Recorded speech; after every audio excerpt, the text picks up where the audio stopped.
bodega is a guide and a storyteller, escorting you through the night, lighting the way, warding off thieves, ghosts, demons, and other oddities. Along the journey, his companions would often share with him the most curious of stories that he'd record in his codex.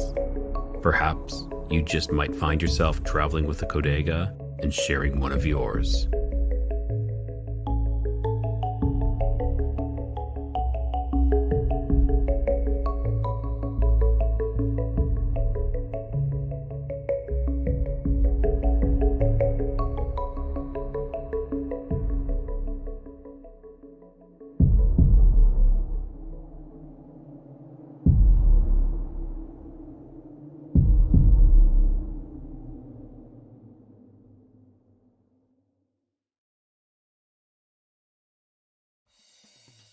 Click that like.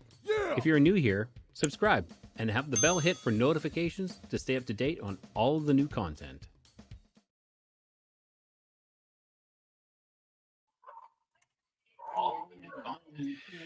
All right, everyone. We are here. We are on. We are live. Hi guys.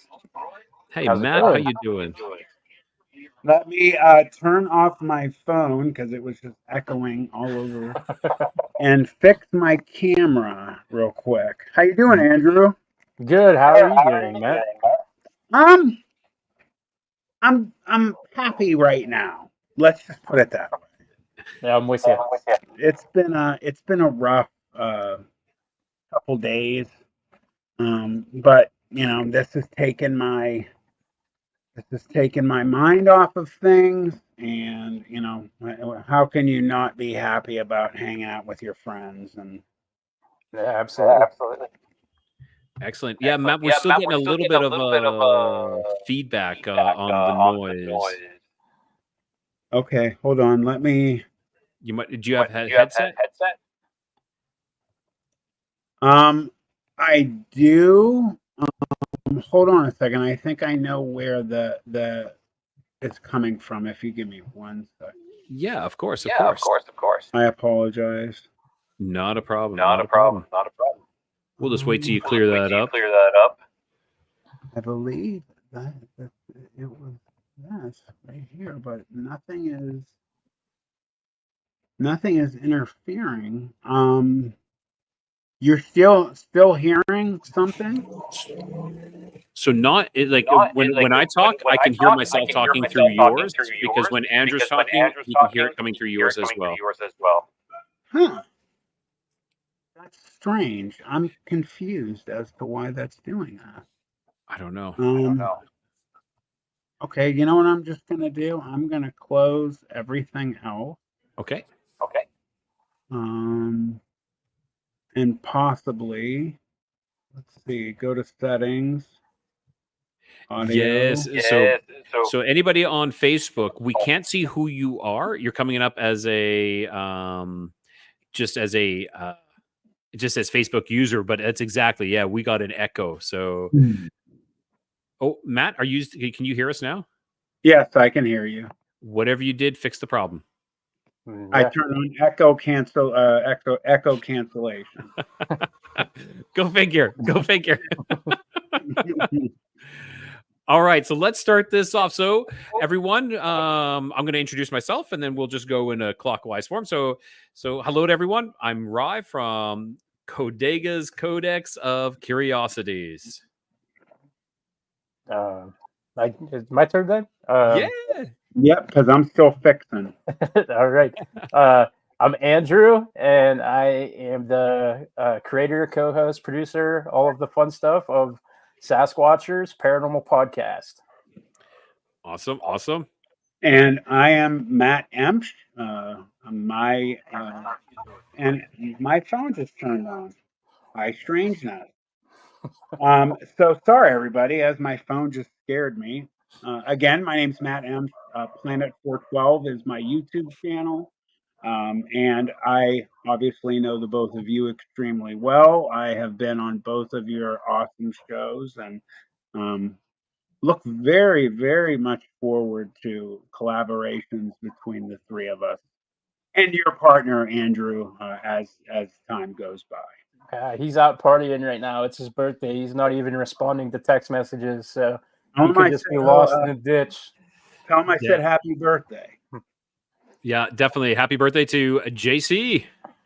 All right. So today we are going to be talking about Mandela effects. Matt has ghosts in his equipment tonight. Yes, you have no idea. Matt had issues with some of his equipment earlier too. So, so today's live stream was all about the Mandela effect. So, if those who don't know what the Mandela effect is, does anybody, Andrew, Matt, do you want to fill them in, or do you want me to take that? I'm bringing something up on my phone, so I would appreciate one of you or both. As far as Mandela effect goes, I am not super historically knowledgeable about it. It kind of hit me in the 2010s once it started to pick up steam, but the exact origin, I might have to pass that one over to you. Not a problem. Not a problem. So Mandela effects stems from Nelson Mandela. When Nelson Mandela was in jail, and there was many people, and of course I don't have the year on the top of my head here. I had it written down, but I just can't get to it right now. But what it was Nelson Mandela went to jail, and while he was in jail, a lot of people believed that he actually died. Okay, so this was the theory that he died, but of course he didn't. He ended up being president of South Africa. And there was even a cross, like an extra Mandela effect, where someone actually thought he actually was, when he died, when he got out, and he wasn't dead. He didn't die when he actually died. So there was a kind of like a double Mandela effect for Nelson Mandela. So that's where it came from, is the Mandela effect, because people actually, which I was one of them, I swear he died in prison, So do you guys, does that ring any bells, or do you guys know any of those ones? Yeah. I do. I'm sorry, Andrew. No, go ahead. I 100%. In fact, my wife Stacy was going to join us for just a little bit, because when her and I started talking about this, ironically, like 3 weeks ago, and so many things that we had grown up with, or when we were in grade school or high school, um, looked at things as a much different ending, if you will, to certain events or happenings.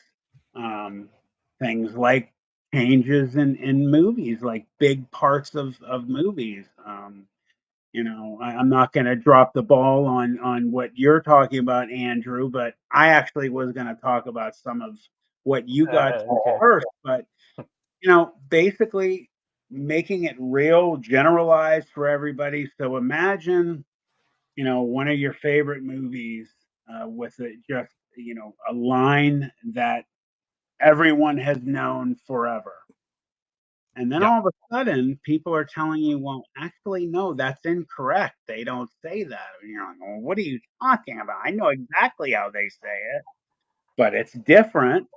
And some of the discussions out there is CERN, which I'm sure a lot of people here know, the Hadron Colliders, that they are building them all over the world. Apparently, the story is that, yeah, that one of them went out of control and took care of one of our Earths, and we kind of either joined or something with another Earth, and we lost half of our history and things. It's pretty hard to ignore some of it. I agree. What do you think about that, Andrew? What is your belief on how Mandela effects came about? I was Like- actually Yeah, sorry, go ahead. I was actually going to say, man, it's CERN and the Hadron Collider, because when that was starting to really pick up traction in all forms of media, not just the fringe stuff that we're involved with, that to me is when the Mandela effect started to like really kick in. With even coworkers were talking about it, and that wasn't exactly the type of chatter those coworkers typically participated in.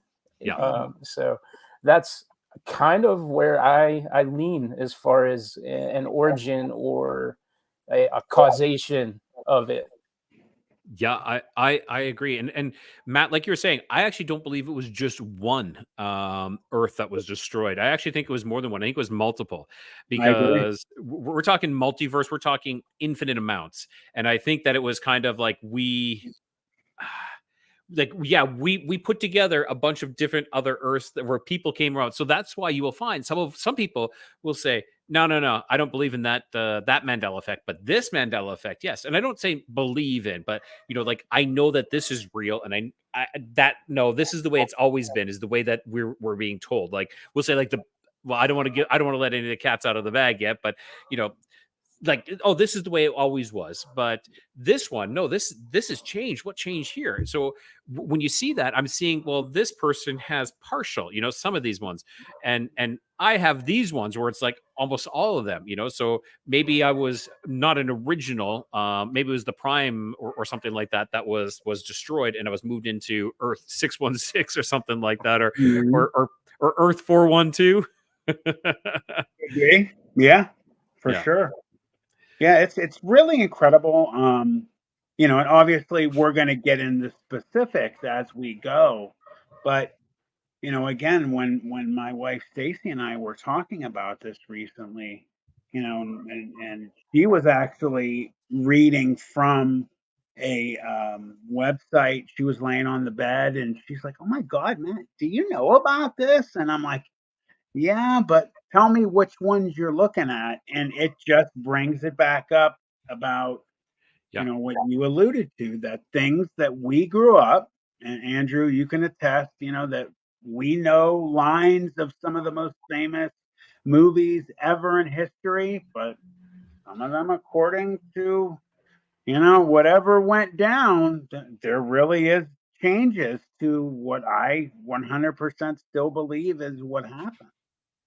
I agree. So who wants to start off? We'll each take a turn, talking about one of these. So who would like to take the reins, so to speak? Andrew, you got my Yeah, one that I when wanted. we're talking about movie lines, I think Yeah, Yeah. Andrew should take the reins on this one here. Okay. Yeah. agreed. I'll go ahead. I'll start first then, because I can never say no to Matt.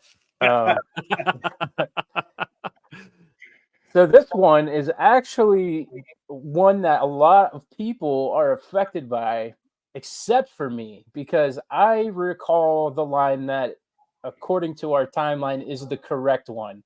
Mm, And the reason I picked it is because it's, first of all, extremely popular, and second of all, because I think I have the reason why it's been maybe even misconstrued as a Mandela effect. And of course, that is Luke, I am your father. And, like your whole life, you hear that and you hear that and you hear that. And you can sit down and you can even remember in Empire when he says that. But that's not actually the memory that I have. And I was a huge Star Wars fan when I was a kid, especially because it was that, I don't know, that fantasy realm that kind of took me away from my mundane, boring, sometimes traumatic childhood. mhm. So I lived in Star Wars as best as I could in those young formative years. And so when the Luke, I am your father thing started to really pick up steam, I thought I had it wrong. And so the line is actually like, he doesn't say Luke, and he is arguing back and forth, and Luke is describing, what, like he's like saying, "You killed my father," and then of course Vader says, "I am your father," and it's like this, mic drop, and he starts screaming no, eventually falls down through the vent. And uh, that's how I remember it. But so many people remember him saying, like, "Luke, I am your father." And I think right around the early 90s, I can't pinpoint when, I want to say like 94-ish, Tommy Boy came out. And in the beginning of Tommy Boy, you see Chris Farley's Tommy, and he's talking into a box fan, like every one of us did as kids, and it's Yeah, like going yeah. around, and he's like la la la Lou, Luke. Lou.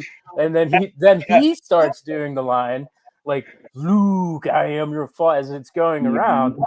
And to me, I think that Tommy Boy inadvertently created that situation where people misconstrue the line, and that it isn't a full-on actual Mandela effect. But that's just my opinion on it, and that's the reason that I chose that line, because I wanted to see what Ryan and you think of that assessment. Yes, sorry. I'm just getting smoked out here right now. They're spraying for mosquitoes right as we speak. Maybe it's like it's the added effect. Like if I hang on. Creepy look. Oh yeah, yeah, there it is. Movie. Yes, so that's awesome. It is really cool looking. It is, but it's like yeah, at least it's an open ventilated rooftop. You know, you can only get cancer from breathing it in, but exactly. Okay, it's like I have sworn right now. Okay, so yes, where do I have that from? I remember Luke, I am your father, but I know it's one of the most like this might have even been going on before the Mandela Effect got its name, because I remember this a long time. People are like, no, this is one of the biggest misconstrued lines ever. But was it a Mandela Effect? It very much could be, because everybody remembers it as Luke, I am your father. And how many people have watched Empire Strikes Back? Millions. Right. Millions. Right. Yeah. Yeah. So that is interesting. It is a very interesting one. And I know Star Wars has a couple. We'll get to that later. But yeah, it's surprising. It is a surprising one. So Matt, do you want to, or do you want me to take the reins on this next one here? Would you mind doing the next one? And then Not a problem. Of course. So the one I'm going to go to is, we're going to go a little bit serious, a little more serious note, which is Tank Man. Now, do you guys know Tank Man? It's the Tiananmen Square guy, right? Right. Exactly. So Tiananmen Square guy. So the Tank Man was remembered. He was the guy that stood in front of the tanks. And I'm just going to throw that up onto our. I'm just going to throw that up on the screen so everyone can see exactly, if they don't know what I'm talking about. This is what I am talking about. So, yay, there we go.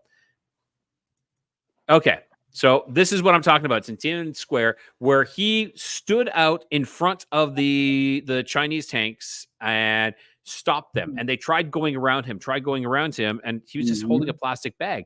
Now, I swear he was run over by these tanks. I thought I remembered that too. Now, Now this is now what this is. So this happened. I'm trying to remember. So this was 35 years ago when this happened. Okay, so it was 1989, June 4th. It was the Chinese military was ordered by the government, and they drove tanks to Tiananmen Square, and they massacred 10,000 people. So how would a guy with a plastic bag standing in front of tanks stop these tanks? There's no way. If they just massacred 10,000 people, they were actually even killing their own soldiers who weren't killing people. It was like, you're not going to do that, then we're going to kill you. So I remember this guy. It's not like I saw it. I did not see it, but I remember this heroic man standing in front of these tanks, being an like iconic picture. I remember him being killed, being run over by the tanks. And like, I remember the tanks trying to go around him, and he kept on moving. But what had happened was, like, they they said he survived, and some people even said that he ended up climbing on top of the tank. I'm like, what? Like, how crazy is that?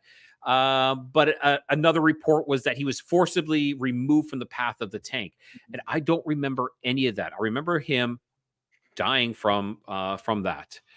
So, what about you guys? How did you about the Tank Man? What are your thoughts on Tank Man? Okay, I'll go. Not only do I remember him being flattened by that tank, I remember watching the video many times. Like, there was a website back in the day, kind of in the earlier days of the internet, for our generation, at least, late '90s, early 2000s, and we would go into the library at school during study halls, and we'd get on it, and it just had like every awful negative thing that you would ever compile, and it would almost be a challenge to watch them. And I have a memory of watching him just get flattened by this tank, and Yeah. all of us, like middle schoolers, being like, "Oh man!" and then watch it again, and then watch it again, because that's what gross middle schoolers do. At least we did. I don't, but yeah, like, Anything's over. yeah. I remember just a very, very awful video. So that blew my mind when you said that, because I, for my entire life, thought that he was flattened by that tank. Yeah. Yeah, exactly. It was something that I actually just learned recently. Like, I didn't even know this was a Mandela effect. I just assumed that he was killed till I actually was doing this research, and I'm like, what? So I'm like, that was a shocker for me. So that's why I definitely brought it up. What about you, Matt? I 100% remember that event. I remember he had didn't he have plastic like grocery bags in his Yeah, hand too? yeah, yeah, And, exactly. the thing that stuck out the most to me, besides just him saying, enough's enough, and them at first, in my memory, just trying to go around him, I too swear I remember them killing him. I Mhm. do. And I even remember I could swear on um, either one or multiple news channels that um, the government even talked about it a little bit, that they're not going to allow things like that to occur, and he put his life in his own hands, and that's why he's gone. And they really made a big stink, more than usual, in that country over that event, which they should have. Yeah, But yeah, I mean, there's more than just that, but I will never forget that even just a snapshot of him standing there. One of the biggest historical events in our lives, I would venture to say. exactly, exactly. Yes, it is crazy. It is crazy. Ugh, ridiculous, ridiculous. All right. So, Matt, do you want to take the lead on this next one then? Yes, I do. So I just had it up give me 1 second. No I just problem, no had it problem. up. And looks like Nelly Turner's on here too. So, Hi, Nelly. hey, Nelly. And all right. I'm not gonna look at that. Hold on. I needed to find it. Where'd it go? All Okay. right. Yeah. I found it. Perfect. So Perfect. touching on, something that's to this day very near and dear to my heart, and that's cartoons. I'm still a big Mm, kid, um, and this one involves Looney Tunes, which is Bugs Bunny and Daffy Duck and that crew. Well, there's always been, not always, but there's been a discussion for many years now about uh, how they spelled Looney Tunes, and I'm even going to show you this here, everybody. So, if you take a look at it, yep. Looney Tunes, not tunes. So, and I should have put it in there, but I just That's okay. remembered. So, and it says it makes almost zero sense, but yes, the cartoon was spelled Tunes. You know, that's not what I remembered. I remembered the Toons. What did you guys remember? Yeah, Toons is 100% is what I remembered. How about you, buddy? I also remember TOONS, and I feel like they did it again with Tiny Toons because the spinoff from my childhood. I also remember being spelled TOONS. Mm-hmm. So Yeah, yeah, they I- did do it. They did it with a number of other ones, but that one for me really stood out. We all, have whatever genre or niche a certain show or cartoon or sports that, let's be honest, maybe I'm wrong, but for me, I love to fall asleep sometimes to something specific. Yeah. So I like to fall asleep to football.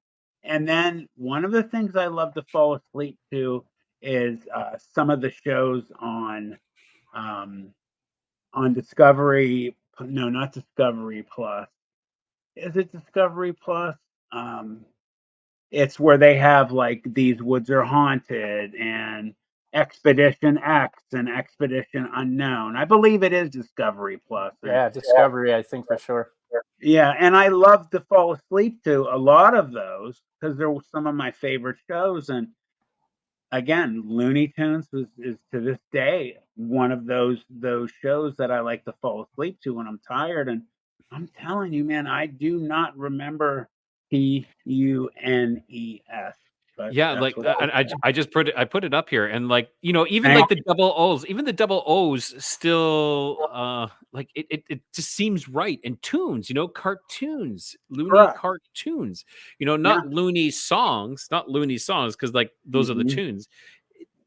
It just makes sense as well. Like I totally believe it's this, but not only do I think this is right, it just makes sense. It literally makes sense. Agreed. Yeah, especially because the TUNES, like, what about it is music centric? Like, that's the most confusing part. Even if you're talking about the opening riff, you only hear that at the beginning and the end of the cartoons. Yep. And I don't remember anything ever being alluded to as far as music stuff goes. I I agree would with say you. though, I would say music did play a big part in it though, because they had a lot of orchestrated music playing in the background, but that wasn't the focus. It was the cartoons. It's these loony cartoons. Like, why is it loony? I don't know. Loony music? No, doesn't make sense. Again, You get Susie Bastille remembers Toons as well. So exactly. Uh, agreed and thank you. yeah, yeah. All right, so let's go for our second one. So Andrew, you got take us on a trip for the second for your second Mandela effect. Okay. Um, Spoiler for the third one. I am bringing more Star Wars to the table, but I'll put a little buffer in between that and go with something probably even more nerdier. And this was one that I had recently had my mind blown over because my kids are into this stuff now, and that is the color of Pikachu's tail from Pokemon. And Mm-hmm. so Pikachu, for anybody who might not be familiar, is this little yellow furry Pokemon, and there are black tips on the ears. And I went 30 years thinking that there was a black tip on the tail as well, and it's not there, and that's where the Mandela effect comes into play. There, you can see that Rye has it put up on screen there, and that's not even the black tip that I remember.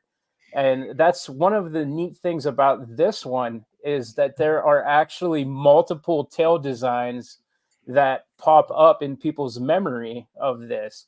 And so the one that has just that black stripe is the most popular, but the one that I remember was almost kind of zigzagged, almost like a Z pattern.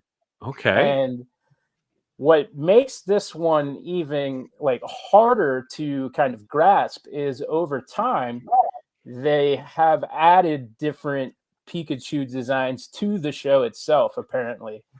And so there will be a Pikachu in a like 2019 episode that does have some black on the tail, but historically, the Pikachu that we're looking at never had black on the tail whatsoever. And the little bit of brown at the base is new to me too. Like I don't remember that at all. I do remember that being on Pikachu's back, but I can't remember what game I was playing with my kids, or they put some Pokemon thing on, and the tail immediately looked weird to me. So I even just started to Google it because that's what I do. I'm such an argumentative person, and I have this need to always be right most of the time. If you're in my atmosphere and not like my online friends, people hate me because I just need to always have the information correctly. So I'm just Googling it, and then bam, Mandela Effect. So this one caught me off guard in more ways than one, and just blew my mind in front of my kids. For me personally, the black tail was it had 3/4 black, yellow stripe, and then a black stripe here. That is how I remember it. Yeah, interesting. Yeah, and the reason why his tail's brown down here is because look at these short arms, man. He can't reach around back and clean himself. sorry, I had to. That's actually really funny. That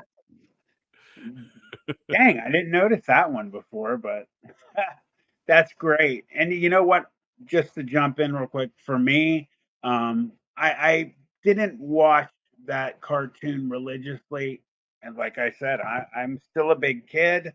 I still watch cartoons, but you know, if I did watch some of those, I remember the black tip on it for sure, and I remembered that uh, Pokemon specifically because I'm a Steelers fan, and I mean black and gold is the Steelers, Of so I course. associated that. So yeah, Really interesting. Really interesting. All right. So I'm going to jump to the next one, right? I think that's my go now, right? Where was I? Where was I? Which one was I going to do? Okay. Now we're talking movie lines that are misconstrued and we don't know. So let's move to one of those ones, and we're going to go to Lord of the Rings. Now, who remembers Lord of the Rings? Remember Gandalf and the first one, the Fellowship of the Ring. Now, Gandalf, I remember this. Run, you fools, run! Right? Because they're in a mine. What are they supposed to do? Like they're supposed to run, but unfortunately, it is. Does anybody know? I know it. Yeah. What I is don't it? want Go to. ahead. Go ahead. Is fly, you fools. Yes, because it was allegedly implied that they're supposed to get on the eagles and fly away, but it doesn't make sense. I totally remember "Run, you fools, run." Is that what you remember, Andrew or Matt? I I remember remember. fly. Go ahead, Andrew. Sorry, I don't want to step on your toes, Matt. You can go. No, sir, you go. Okay, so I remember fly, but like Star Wars, I'm just a huge Lord of the Rings and Tolkien nerd, and so even if the first viewing was to be Run, I Hmm. have watched this movie so many times that the current whatever timeline version that we're stuck in is just inundated in my brain. It's So imprinted. It is yeah, imprinted onto you now that it is "Fly, you fools, fly." Yeah, I no, but I'm gonna have to say that if for me it's "Run, you fools, run," and again. you know, how we talked about Looney Tunes. It makes sense. You're in a mine, you know.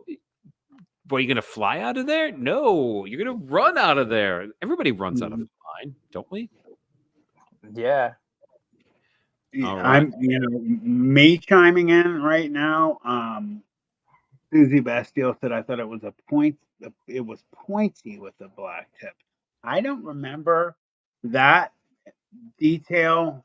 All I remember is that there definitely, in my memory, was black on the end of it. That's a good question, but jumping to our last one is, I Yeah. remember it the way that you remember it, Rye. That's Sorry, Andrew. yeah. No, clearly I'm You're the just guy that was brought into this timeline. yeah, you're integrating into the timeline very well, very well. Or you were brought in and you were kind of stretched between both of them, so you remember a mixture of each. That Mm. explains my physique. Your physique. Oh my god. I'm Excellent, very excellent. stretchy. Like Gumby. Now, is there any Mandela effects with Gumby? I just wanted to compliment both of you guys for your logos. They are super awesome. You guys are both Thank you. doing a phenomenal job.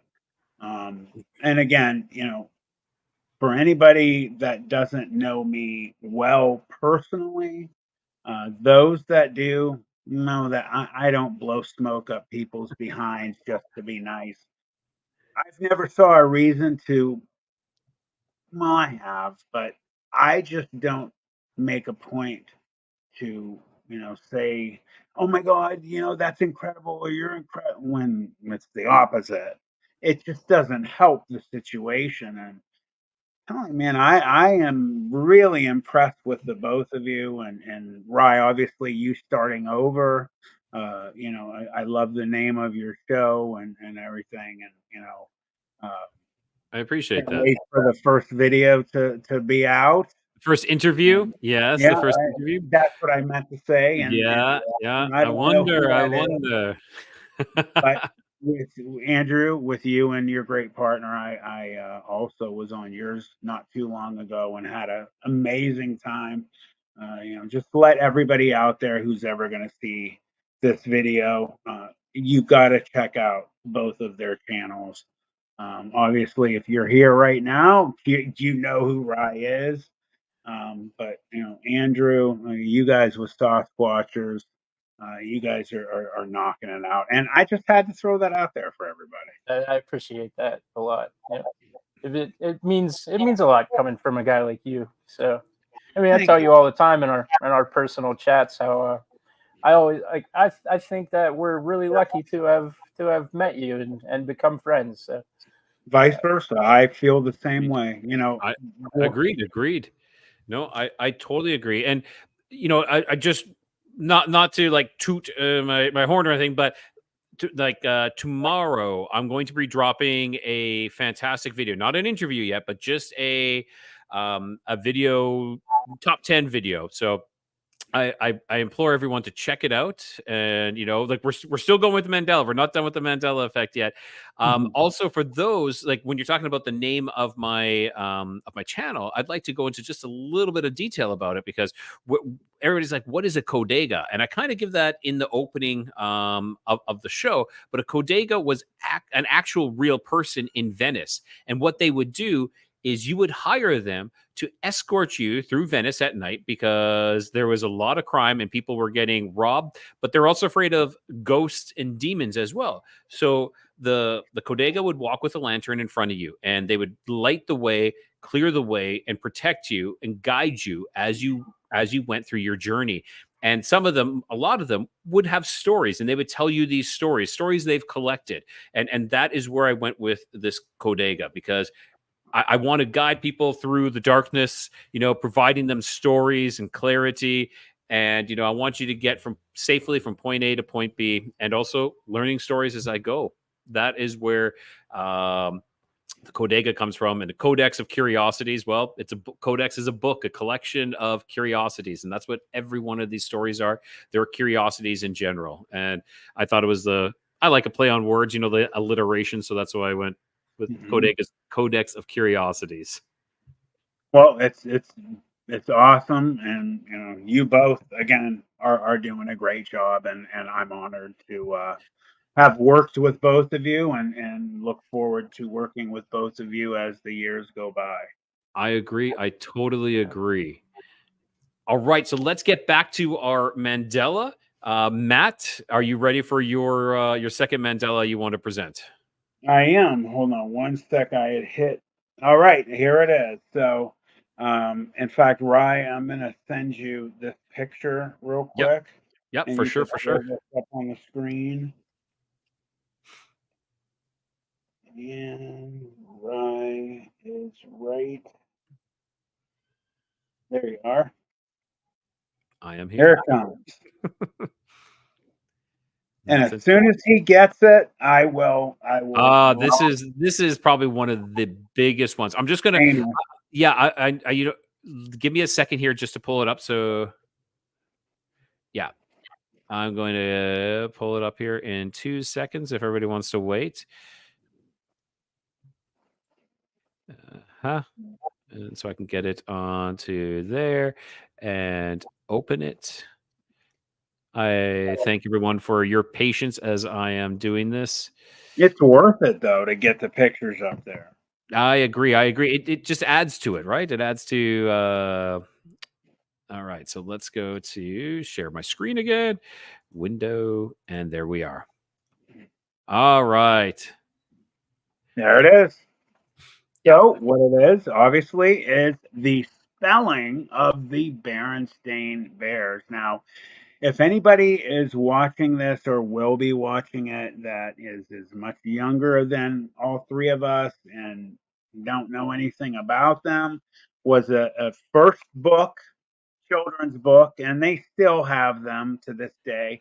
But they ended up making a cartoon on TV, Correct. and the spelling of it was the first one is what I remember.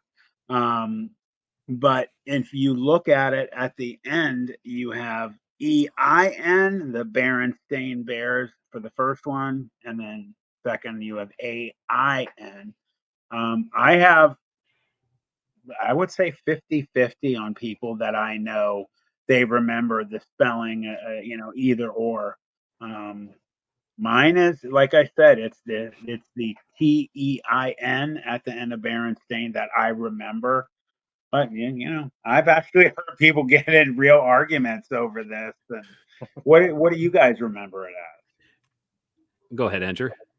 Okay, I actually remember it as the Bernstein Bears, Mhm. and There you go. the argument between the title actually, at least for me, predates anything Mandela ever, like the Mandela Effect. Like I can remember this argument happening when I was a child, and so significantly longer back, like farther back than the 2010s when the Mandela Effect really kind of became a colloquial thing that everybody talked about and addressed. So uh, I'm definitely on the original timeline on that one. Excellent. Yeah, I'm in the same camp as you. Not that I really paid attention to it prior to the Mandela Effect, but when it was presented to me, I'm like, yeah, it's the Bernstein Bears. The STEIN, not the Stain Bears. There was never Stain Bears. And I'm just looking up here. So since CERN began in 1954, we have many significant breakthroughs. Just something there to think about. So the actual CERN started in 1954. It doesn't mean the Big Hadron Collider. I don't Right. know when that one started, but CERN itself started in 1954. Who knows what was going on then? Maybe something around like the Montauk Project. The Montauk Project was ripping holes into other worlds. Kind of sounds like CERN or the Hadron Collider as well. So Not just that as well. If I could just throw in, you had the Manhattan Project as well, one of the most famous ones in history. yeah, You had people. If I'm screwing up what I remember is uh, the Philadelphia Project. Oh, the Philadelphia experiment. The Philadelphia That's experiment. what I mean. That's what I Yeah. mean. Where they had a military Navy vessel basically disappeared and reappeared, and people were halfway in the bulkheads and in the walls, and I mean that they were trying to address. Wasn't it a time machine? They were trying to see if they could Well, travel. it was actually originally correct because I do like the Philadelphia experiment. Of course, I can't remember the name of the ship, but so it was. What was the name of the ship? Does anybody remember that? I'm gonna look it up right now. Yeah. I'm trying to look that up right now. But okay, if you look that up, oh, the Eldridge. Okay. So what they were doing with the Eldridge was they were trying to make it invisible to radar. That was what the process was. It was trying to make it invisible to radar, when in fact, large bugs. Spray didn't work very well then. Warm weather, though. Oh, You know, it's a dragonfly. It's a dragonfly in the middle of the night. That's interesting. Cool. But okay. So yes. So it was trying to make it go invisible, but in fact, it from what I understood, yeah, it jumped. It jumped, and it was stuck. The ship itself was stuck in a time portal, time tunnel. And two men jumped overboard, and they actually were transported into the future, but they were told that they had to go back and turn off or destroy the machine that was causing this this time tunnel, because it was going to destroy the world as we know it. It would destroy everything. So that is the alleged story of the Philadelphia experiment in the Eldridge, USS Eldridge. well, what is each of your thoughts on the big picture? I mean, do you believe that it did happen? Personally, I believe to a point it did. Like, I do believe that something did happen. What exactly, I don't know. I do believe there was some sort of time travel happened in there. And that, like, the ship was out of phase. I believe the ship was out of phase, and that is why some guys fused into it, because when it phased back in, because they were kind of going through that, they phased back in when it came back. Now, I had an interview when I was with the Lost Frequency, where we had Raphael, and he was telling us about how he was phased through walls. So the aliens were phasing him through walls, and he was literally levitating and passing through walls. So that tells me that that is legit. That is something that can happen. So they were phasing through the ship, and it materialized back in, and that's what happened. So I do believe there was something there. Time travel, very possible. Definitely the ship was out of phase, or the guys were out of phase, or both at the same time. Crazy. What about yourself there, Andrew? Oh, I'm a big time travel guy. My first live that we ever did, I pretty much scientifically proved that Charlie Chaplin is still traveling through time right now. So I like to get wild with my time travel, and yeah, I think it 100% happened at the way it's depicted, and the film is actually pretty decent too. If anybody wants to go out and find it, there's actually two versions of it, and the original, I think, is the better of the two. But it's one of those rare instances where this weird, unique, macabre incident created decent films based on it as well. But also, who's getting on a ship called the Eldridge? Like that's Eldridge a red horror, flag right yes, there. exactly. Eldridge horror, man. Like that's I totally agree. I totally agree. Me too. Thank you for saying that. Yeah. Yeah, I would have been a little annoyed at myself. Yeah, and they'd be giving me my papers the second I was told to get on that ship. Definitely. One of the things I thought of about Hang about hearing those people in the bulkheads, and I thought of like something happening because I'm a comic book geek too. I'm thinking of like Magneto, putting people inside of stuff like that, or something like Kitty Pryde or Shadowcat phasing somebody and leaving them, in the wall. Or that. I mean, there were some really big time, corroborating stories from higher ups in the military who really, surprisingly came out and talked about some of the stuff that they knew. And no, I know that the government, obviously, like we all do, hides everything they can from us. But I have this strong gut feeling that the three of us, I hope, are going to be part of this newer generation that we're going to find out a lot of stuff that we wondered, if it was true or not. We're going to find out the truth. I think we're still going to be here. What's your thoughts on that, guys? I believe the truth it has been coming out, but Slowly. the issue is that we're here to hear it and to listen to it and to see it and acknowledge it, but we still are running up against the people who will deny it. It's not that the truth isn't out; it's the denial of the truth, and I think that's a big issue that I've really noticed that when some things are presented just directly on a silver platter, and it's still the denial of truth, unless it's on CNN or Fox or something like that. If you're left wing, it's on CNN, you're going to believe it. If you're right wing and it's on Fox, then you're going to believe it. But I don't believe I'm either left or right. I'm more of a libertarian than anything. And people don't confuse that with liberal. That's a libertarian. Right. So I just believe, that the truth is out there, and we should be encouraged to research. We should be encouraged. Like, if I present something, I want you to look, I want you to question it. And that should be our rule of thumb for everything. You see something on the news, don't just say, okay, yes. Question it. Look into it yourself. That is the only way that you can truly be the master of yourself, is by asking the questions and doing your own homework. Well Yeah. put, well said. Yeah, absolutely. Like Stone Cold said, don't trust anyone. That's how I live my life. So, and just like I said earlier, just constantly, like, the need to have the internet in my hands so that I could be verified on every intimate detail that occurs on a minute basis. Yep. But on that same note, regardless of whether or not the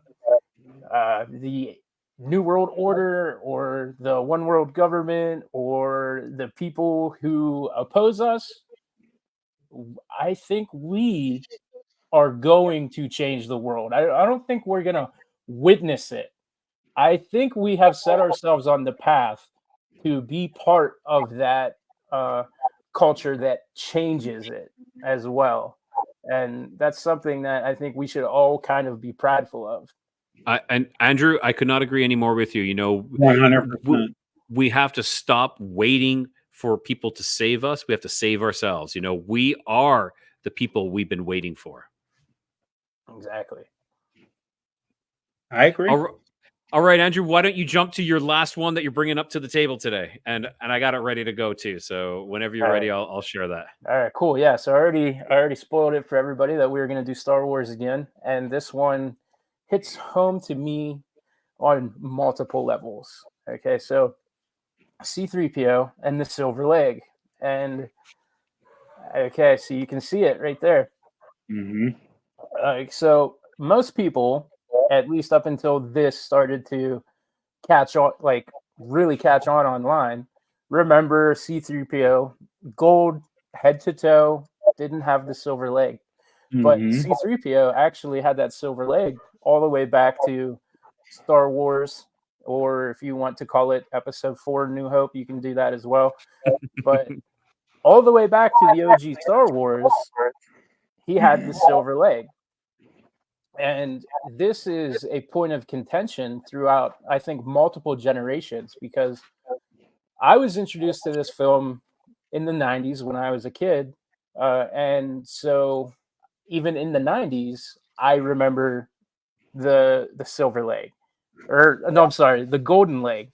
And the silver leg kind of came later on. And I remember the first time that I saw it, like I was like, dude, what is going on here? Why is this? What's up with his leg? And it wasn't the film; it was a one of the action figures. And I did a little bit of a deep dive here. There's actually a Reddit thread on this where somebody kind of compiled a whole bunch of online forums from the 90s where people are having this discussion all the way back then, 25, 30 years ago.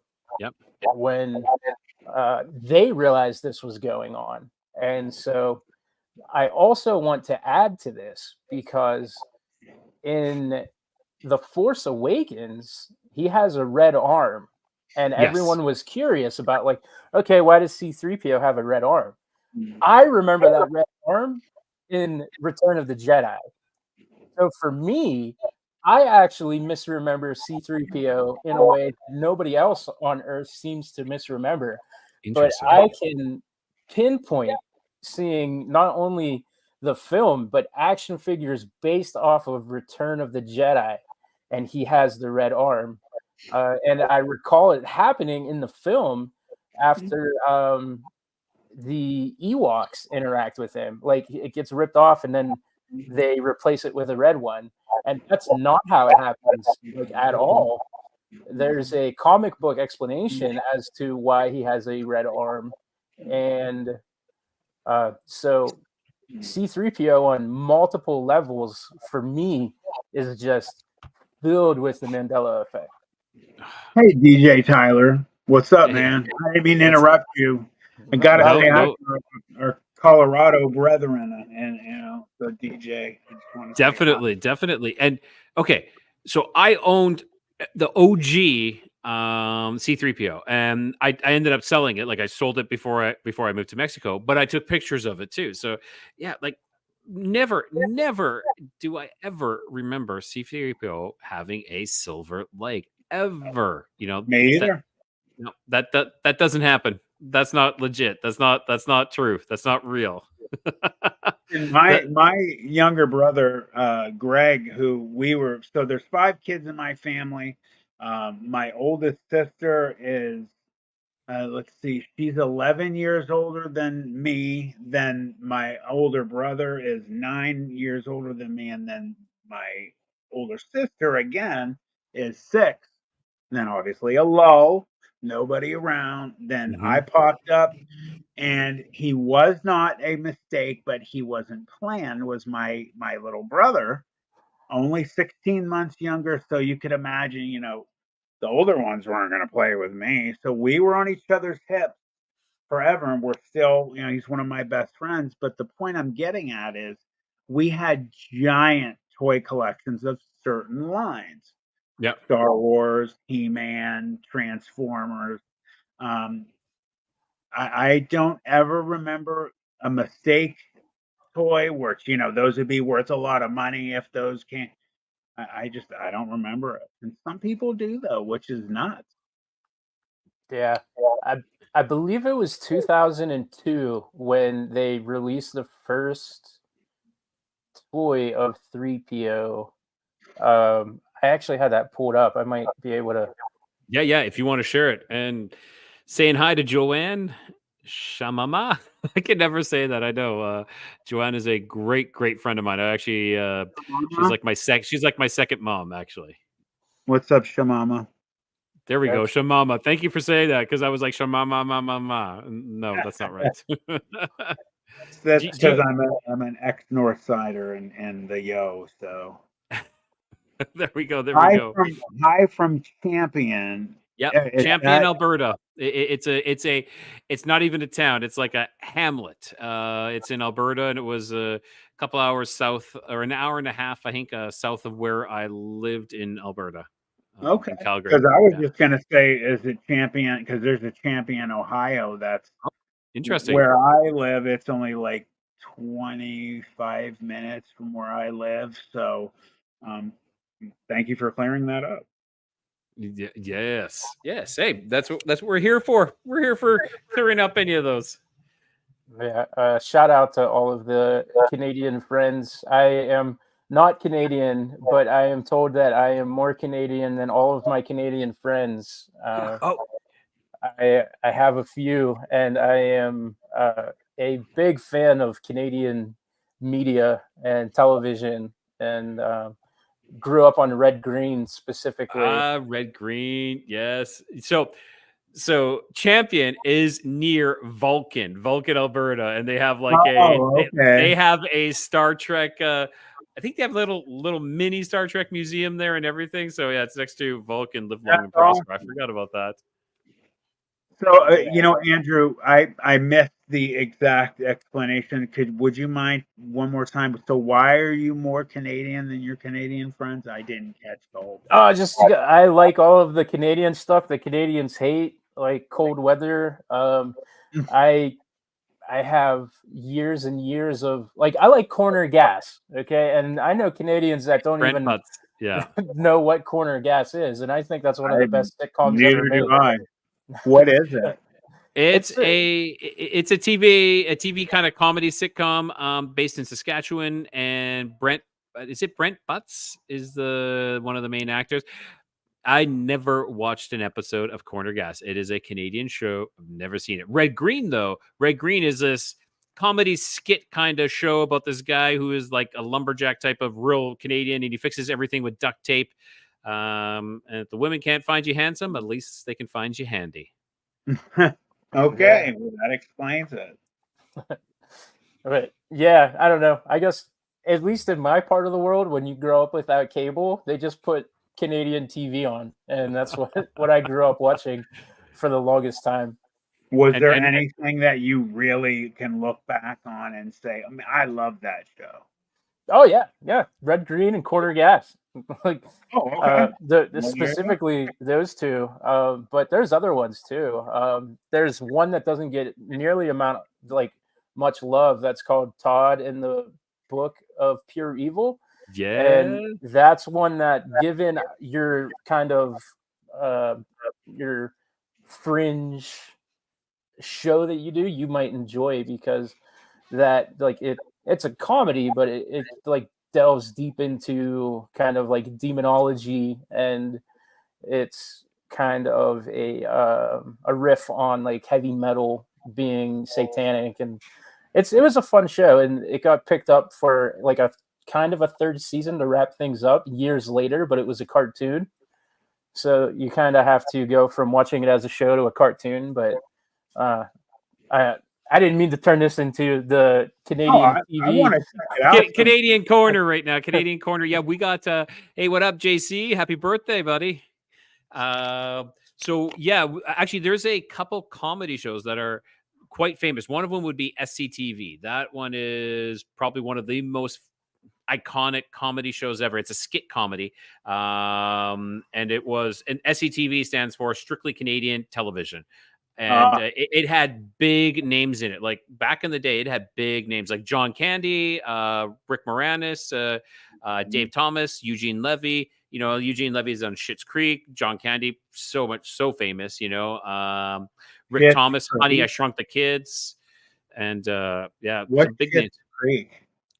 Oh, That's that's another amazing another Canadian amazing TV Canadian show. show. Yeah. Okay. And then I there's probably one of my favorite that I grew up with, which is Kids in the Hall. By far, Kids Yeah. in the Hall is I Yep. do fantastic. know that one for Yeah. sure. Yeah. Oh, and I forgot Trailer Park Boys. I do remember that. I do. Wow. Now you're It getting some old memories to pop up. Yeah, Trailer Park Boys is classic and terrible at the same time. All right, why don't we finish this up? We each have one more. I know Andrew, you finished yours, so I'm gonna jump to mine, which is probably one of the other most iconic ones. I'm not gonna hit the monopoly. Well, I'm not gonna say that actually. Is the cornucopia for Fruit of the Loom. So for all of those That's who a good don't one. remember Fruit of the Loom, and I'm just going to pull a picture up here so we can all see that. Give me a second. I was not prepared for that because I just jumped into this. Yes. So Fruit of the Loom was, in my opinion, always with a cornucopia, which was this item right here. This is how What's that? Sorry.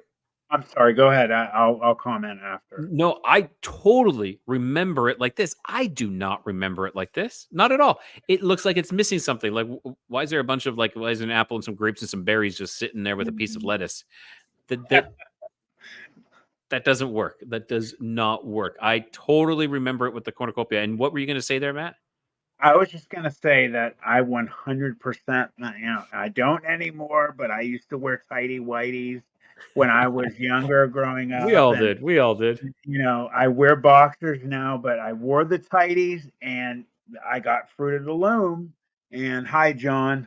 Um, I remember the cornucopia as well. I can never imagine seeing a t-shirt or underwear or whatever else from them without seeing that cornucopia.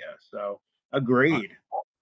Yeah, it is. It is crazy. Now, tell me if the next picture comes up. Do you guys see this new picture? Yeah. Yep. Okay, so this is where they're saying some of this might come from, or it actually might add to it that it had a cornucopia. So there was a album, Frank West, and if you can see, it's called "Flute of the Loom." Okay, so this is 1973 album by American flutist Frank West. So you can see it has this there. Now, I find that fascinating. Like, why would he do that? Why would he do that unless it actually was there? Now, let's go to the next one. If we look in here, this was Fruit of the Loin. Okay. And where does this come from? This comes from a movie called The Ant Bully. I don't know if you guys have ever seen the movie Ant Bully, but No. this is so what it's doing is, again, it's adding to it that why would they do this unless it actually existed? Why would you put a cornucopia unless it actually was there? And finally, there is one more that adds to it. South Park cornucopia brand. Okay, this is I don't want to say extremely recent, but when was this one? This was in 2012, episode 6, season 16, April 18th, 2012, and it was the Never Gone Zip Lining. This is the episode called that, and pair of underwear where it has this in there. Why are they doing that? Why do they have this cornucopia if it's not because that it existed? Why would you do it unless it truly was there? What do you I guys agree. think? What do you guys think about this one? I agree.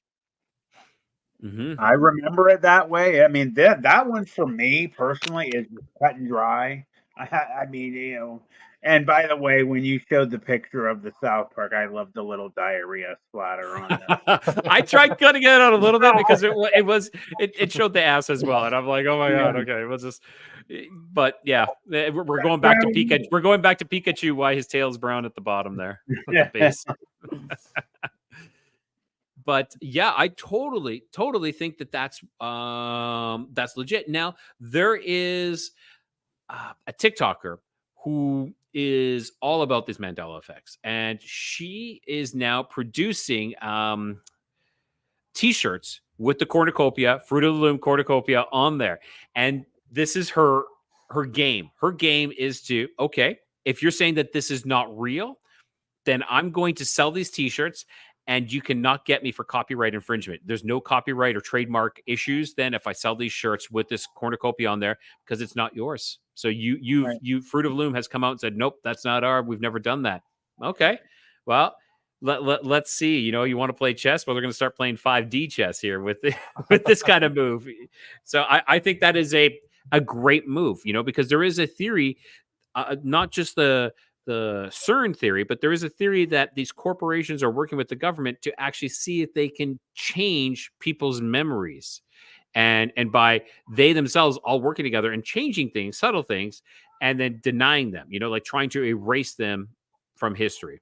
How is it working? Well, I don't know, because there should have been more shirts out there with the logo on, but who knows? Who knows? Yeah, this one is particularly jarring because of just how natural the first logo is, and how Yes. unnatural it is to see it. Like it's honestly uncomfortable to even look at it.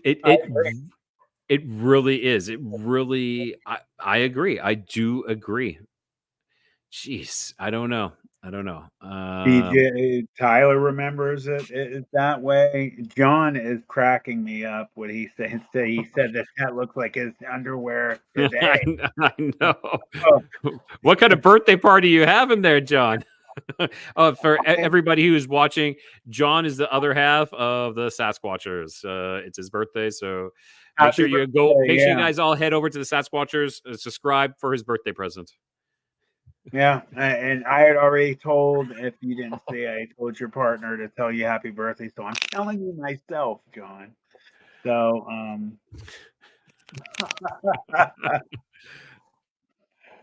Awesome, oh boy. awesome. Well then, Matt, do you want to finish it off with the last, your last Mandela? Yes, I do. And this is a really famous one as well. I'm going to send it to you For sure, right for sure. super fast so you can throw this up on the screen. Yep. Even if you want to just give me the name and I can find it, I got a site open where I can get the picture pretty fast. But It's coming through literally right this second of your message. yeah. Okay, give me 1 minute so I can get I can download. There we are.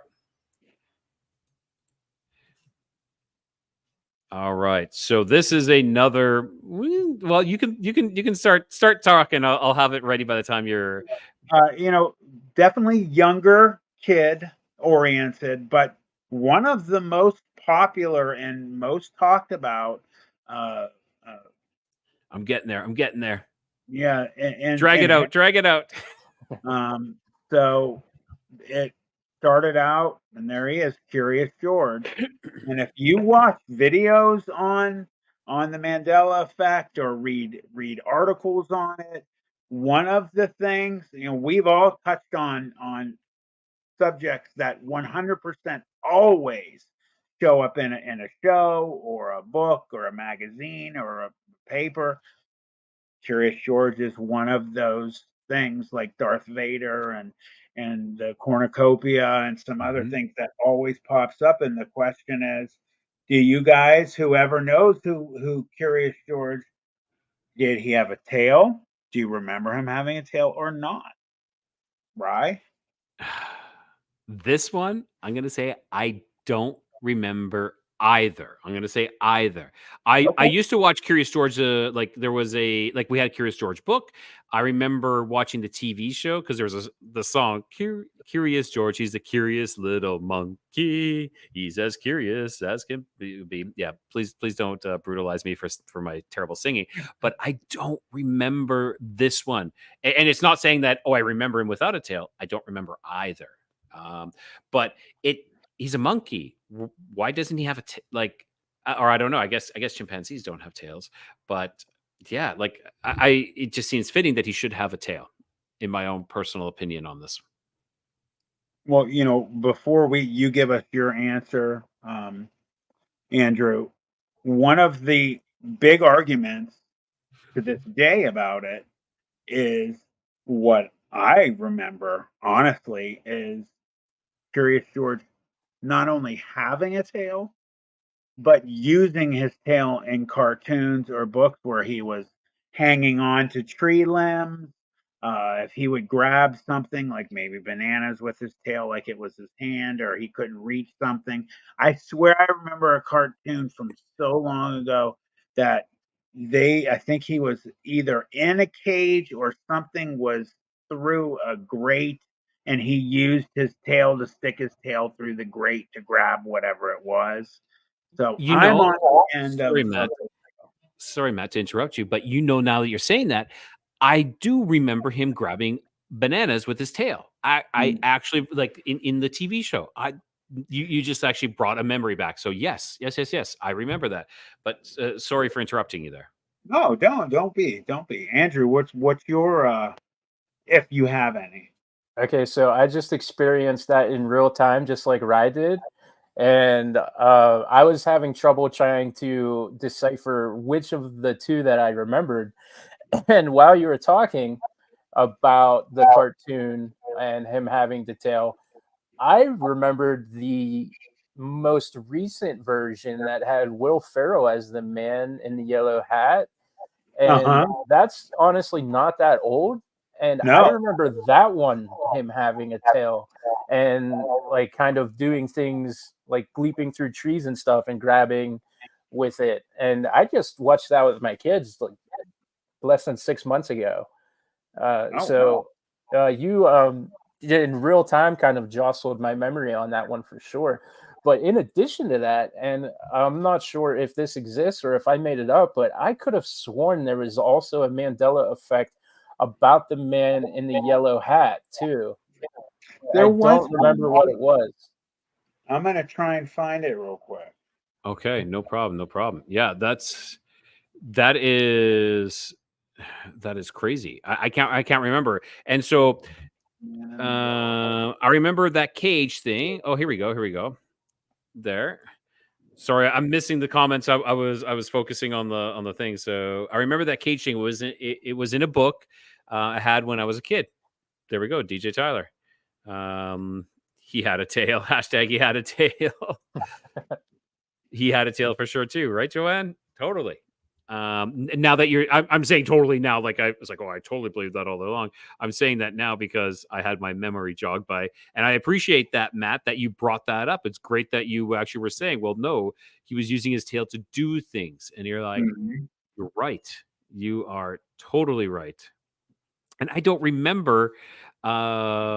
I don't remember the live action with Will Ferrell with the man in the yellow hat. Actually, I don't remember that. I saw the trailer for that. I never it's- actually saw it, but I remember the trailer. It's like CGI. It's not really live action, but it's kind of like our modern cartoon that we've had for the last 15 years or so. Jamama said that she remembers a tale as well, and I looked up. There was a event, the man in the yellow hat, Curious George, my first flip flop experience, Mandela Effect. So, anyways, I remembered him as having a solid yellow hat and suit with a solid black tie. However, a while back, I saw a post that said that he had a black and polka dot suit, solid yellow hat, and black tie. I remember seeing stupid looking pictures of him with a polka dot suit, and it messed with me. So there was apparently, I don't remember any of I don't either. Not at all. Welcome to my timeline. that. You skirt on both sides. You walk in Yes, he walks in two worlds. That's a crazy thing. And just to let everybody know, I'm getting ready at Planet 412 to start doing live streams as well. And when I do, which is going to be next week, I have my first official guest that I made, plans for it a while ago. That's going to be Josh Turner from PRT. But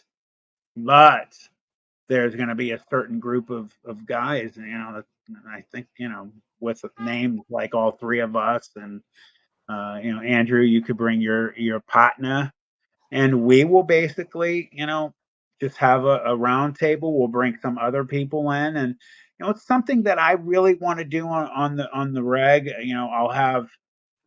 Yep. I'm going to try and do one for sure a week, but I would like to occasionally do two, where I have one where it's a group of us together and we just do what we're doing and have a good time. And then another one where I'll have kind of like a official capacity with interviews and stuff like that, which both of you are going to say yes to interviews in the future. Of course. No, that's awesome. And Matt, are we still on for next Tuesday? Yes, we are. Okay, so whoever's watching next Tuesday, which will be February 13th, I believe, we're going to be doing a live. Going to have a little talk about a couple little things. I'm going to go into I have a theory about Bigfoot, as something that has been coming up that Bigfoot is doing. in more of a, I don't want to say residential, but more in people's houses, and not like you going out and seeking them coming out and seeking you. So I have a theory that I want to go in delve into. Also, back to the Mandela effect. If you don't mind, there is a Mandela Effect movie. I don't know if you guys have seen that one. Have any of you guys seen that one, Andrew or Matt? I have not. Okay, it was on Amazon Prime, and it was, like a B-rated type movie. And I was like, oh, this is interesting. And so in the movie, they talk about it all, but it has to do not with the CERN, but it has to do with a quantum computer. Actually, it has to do that there is a quantum computer that is kind of running everything and affecting everything. And this guy loses his daughter. His daughter dies and drowns, and he starts kind of seeing her coming back, like he's kind of like flickering between different realities. And he figures out that there is a quantum computer that can affect these realities. And if you put in a like some sort of code, you can affect everything. And so he does that. He wants to reboot the system because we're kind of in a matrix. Mhm. Now, before I go too far into that, about 2 weeks prior to seeing this movie, I had the most disturbing dream I've ever had. Okay, one of the most disturbing dreams. So that's one thing about me. I have some really outrageous, crazy dreams. You Now, do, for this, sure. yeah, this one, and I've talked about this in the Lost Frequency, but this dream was very short, maybe 2 minutes. And like I said, it was the most disturbing. What it was is I was standing in my house in Canada. I was watching my daughter. She was at the kitchen table, and I think she was eating. And my wife was on the island, and she was cutting up food. And the power went out in the house. Shut off. Like what, you can hear it always shuts off. Then, and we're like, whoa, what was that? Then it was like a typical power down sound, like boom, Ooh, that's strange. like this.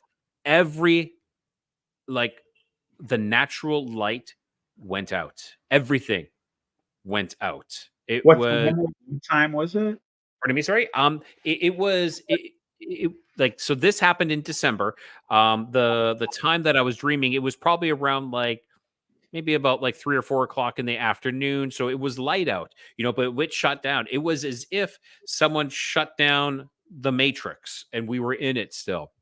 And I was awake for this. And this kind of ties in maybe something to Dark City, if anybody's seen Dark City, where they shut things down, shut it down. Well, kind of along that line. But I remained conscious and awake, and so did my wife, and she freaked out and came running around to me. She lost it, and she just came running, and she caught her hip on the side of the counter, and she went flying down and hit the ground. But we could not see. It was pitch black. We could not see anything. Now, the reason why I bring this up is in this movie, he inserts a code into the quantum computer to cause it to malfunction and to reset. When it actually finally does reset, because everything is glitching, when it finally resets, it does the exact same thing that I had in my dream. And I had this dream 2 weeks before actually watching this, and it goes boom, and everything goes black and shuts down and reboots. When I watched it, when I woke up from this dream, terrified. I almost believe there was some reality to it, that I was really awake during a shutdown. And then when this actually happened in this movie, it was reliving a nightmare is what it was. It was as if I was reliving a nightmare. I could feel it all again. The exact emotions that I had from that dream was this. And that dream affected me so much that I actually wrote people, because I was afraid that the world was going to come. People were going to the world was going to shut down. And I actually put a post on Facebook like that. That's kind of crazy. Someone, be careful, the world's going to shut down. Like it does say in the Bible that there's like 3 days or 3 days and 3 nights of complete darkness. And I was like, maybe it's something to do with that. I don't know, but it was terrifying. But I thought I would kind of, wrap it up with that story, that, how things were tied in, like this Mandela Effect movie that I watched, tied in with my dream, and this coincidental, synchronistic type of thing. Very interesting. I want to drop real quick. Well, Yes, John yes. was saying, did you guys talk about the Monopoly man? John, we're waiting for you. John, why don't you, since you're here, be the last one? Because I just wanted to mention what I'm going to bring up is about the collider and some of the stories that have gone with that. But John, finish this out, brother, for your birthday. Yeah, can he, Andrew? Is John at his computer? If he can come on. Let me check with him. All right, but Matt, do you want to talk a little bit about while we're waiting for John? Yeah, sure. So just, if there's people out there, I'm sure there are, that are not really familiar with, the colliders, I don't, is it pronounced hadron or hadron? I'm not sure which is the correct. It could Hadron. be either. I say hadron, but So do I. But what it is, they have basically utilized these miles long rings that are underground that take sometimes years. They're getting bigger and bigger. I think the newest one is like 26 miles long or something like that. And they're all over the world. Basically, what they're doing is they're smashing, molecules and what else are they smart to basically create the Big Bang is how they started it. And there are some very compelling stories from people in some high positions who have come out and said that there are other things that they work on at CERN, like portals and getting to parallel universes or parallel Earths, and that there's been some really horrifying, you know, uh, sometimes murderous types of beings that have come out of portals and taken some of the scientists with them back in. And I'll get into the specifics, obviously, on Tuesday, but, just a little food for thought right there. The fact that what they're doing, they are creating also sometimes miniature black holes, trying to see how they would form.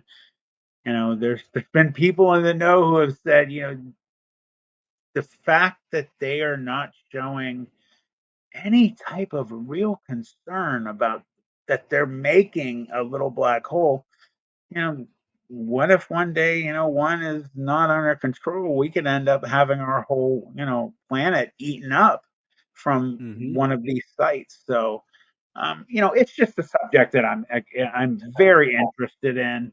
And again, I will save the specifics on some of these more insane stories that I've heard um, for next week. But it's some of it's nightmare fuel. Yeah, I it is. agree. I agree. Are you gonna talk about the statue of Shiva that they have? I was going to bring up the statue of Shiva. Yeah, we should bring that up. Oh, We'll it was we'll coming. bring that up later. Yes, but definitely, isn't Shiva the Happy destroyer? birthday, JC. Yeah, JC, happy birthday, JC. Your mic is muted though. Let me unmute that for you. Oh no, I can't. Because we're barking. Yeah, there you go. There we go. You're unmuted. You're good to go, JC. Here, thank you all for inviting me on and for saying happy birthday. I appreciate it. Yeah, for sure. I'm not going to sing for you though. Sorry. I was expecting everyone to sing. Like, I'm disappointed now. I will sing for you after we go off the air because I'm a friend like that. All right, so why don't we end our Mandela effect with probably one of the greatest Mandela effects, other than the Bernstein Bears and the cornucopia and a couple others, but this is I think one of the biggest one that everybody can agree on. I agree. JC? John? Wait, we're talking about the Monopoly monocle? Yeah. Yeah, we want you to talk about that. I was building you up. I was building it up, and then you see what I do with all the time. I'm left out of the loop half the time. Well, you said it. And we were like, "Yeah, let's bring you on so you can finish it off with this one." And I'm gonna post a picture for. I'm gonna put it up, but just start talking, and I will put that picture up here right away. There's the original Monopoly man that people remember had a monocle on his eye, and then like the modern one is missing the monocle, correct? So what happened between like the 60s until now where we don't have the monocle anymore, where it's just like the Monopoly man running with no Yeah, there it is. There it Yeah. is. Like it makes sense that he would have the monocle, right? But I agree. this didn't Yeah. even happen in the 60s. This did not happen in the 60s. This did not exist. There is only one existing, I believe it is the $2 bill of the monopoly money from the UK from a certain year, from a certain monopoly board. There's, I forget which one it was. I think it's like in the 90s or something, or maybe in the early 2000s, that they actually had like the money, the one $2 bill had him on there with a monocle. It's never ever been the monocle ever. Says who? says everyone. This is but you ask everyone, what does everyone say? What does everyone say? They say he has the monocle. And I agree. I remember it. Yeah, I mean, Mr. Money Grabber always had the monocle. That was his thing. That was his thing. Yes. And I believe some people are mixing it. Some people will use the excuse of mixing it up that I think it's like the peanut guy from Planters Peanuts or whatever. Okay. Yeah. Yes, because he had a top hat and he had a monocle. So that's what their argument is. No, you're confusing the Mr. Peanut or whatever his name was. That's I quite a hate that mix-up. argument. Yeah, I was going to say I hate that argument because that seems to imply that none of us can tell the difference between a human being and a peanut. A human peanut. All you got to do is put the hat on, and then we're just confused. Right. I'm flabbergasted. I don't know.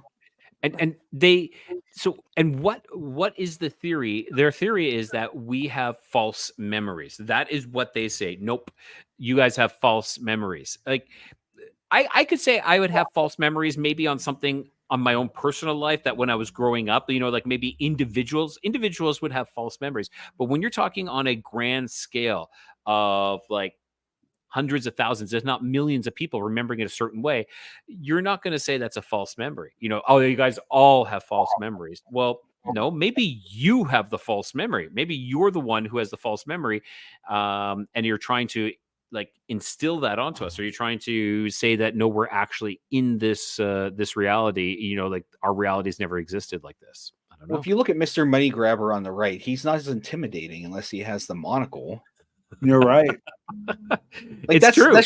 That's just an old man running away with his money. Now, if you look at the guy on the left with the monocle, that's a capitalist that's stealing all of our money. Or this guy is actually robbing from a bank, whereas this guy is just robbing from everyone else. Everybody. Yes. Yeah, I could see Mr. Monocle whip out one of those little old revolvers and popping somebody with it as he's like the single shot ones, like Yeah. Then he has to reload. a Derringer, right? yeah, exactly. Yeah, that one is a fantastic one. Hey, Lost Geographic. Oh, hang on, we got a big message. Let's see what this one is. Speaking of the Hadron Collider, who wants to read this one? Go ahead, Matt. Speaking of the Hadron Collider, the book series Remembrance of Earth's Past talks about how an alien race sent sentient electrons to skew the results of our experiments with these particle accelerators. Pretty wild seeing that we had some of the same skewed results when they first fired it up, and crazy that these books were written 5 years before the collider was even built. Wow, that is Okay. interesting. So unfortunately, with the Facebook, it doesn't tell us who you were. So who just wrote that? Write your name in there, because that is a interesting comment. Extremely It really interesting. is. Great Yeah. comment. Yeah. Yeah, I'd love to know who that is. Remembrance of Earth's Past. That is fascinating. And hey, Lost Geographic. Yes. All right. So we've been going for an hour and a half. Is there anything else anybody wants to talk about or bring up, or other than make sure you guys like the video, subscribe, comment. It does so much for our channel. So we got. Hang on, let's see if I can do this. Let's see if I can do this. We got the Sasquatchers. And then we got remember, so the mirrored it's that mirrored hang on. I can't do this. I can't do this. And Matt, everybody, subscribe and comment and like on Matt's channel as well. And if you haven't done it on the Codega's Codex of Curiosities, please, that would be fantastic. If you like, comment, and subscribe, and hit that bell for notifications to make sure that you don't miss anything. And I want to add one thing that I've been adding to the end of my videos, and I really, really believe this is important. You got 4 guys up here who work really hard on their channels and put untold hours into it and take away from our families to do it. We love what we're doing, but it's very important for you to finish our videos. So I say this all the time now because watch hours are just as important as the subscribing and the liking. You don't want to watch the end of the video? Let it play and walk away. That's my new line. So it's very important to us. And if you don't have premium, let the ads play. It helps us. So thank you. Yes, I agree. All right. So is that it? Are we done? Are we all done? I think that was a solid first live for everybody here doing our roundtable chats. I snuck in late, so that's all right. You snuck in the back door like usual there with the dirty underwear. You will be back. Definitely. All right. So just one last thing here before we head out. Click that like. If you're new here, subscribe and have the bell hit for notifications to stay up to date on all of the new content. All right. And with that, so please do that for all the channels. And with that, we are signing out. Take care, everyone. Bye, Thanks everybody. for watching. Thank you.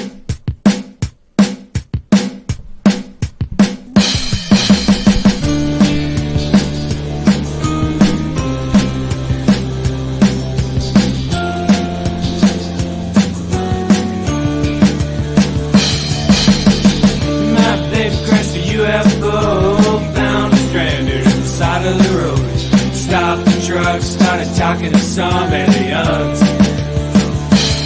Said I'm the best mechanic this side of the Rockies. If I can get your bird in the air, you gotta swear to let me try for a while. Ooh, she was a crazy dancer. Goddamn, I can't believe after reality won't collapse if we can find your hands. It wasn't long before the saucer hummed, and I knew straight away this was gonna be fun. We decided to race along. I would pass with me in the truck and her in the air, and the moon to the left like a roadside flare, illuminating the valley we call paradise.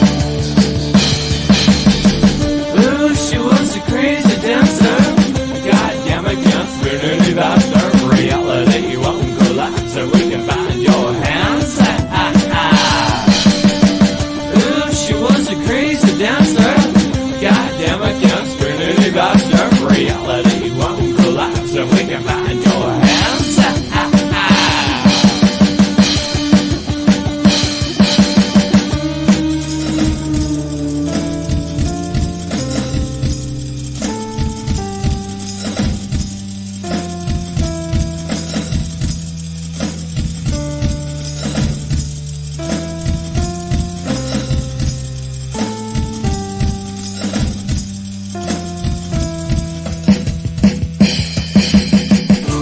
Bishop Creek when I saw them burn. Took a sharp right on 742. A little too fast for her with lights out.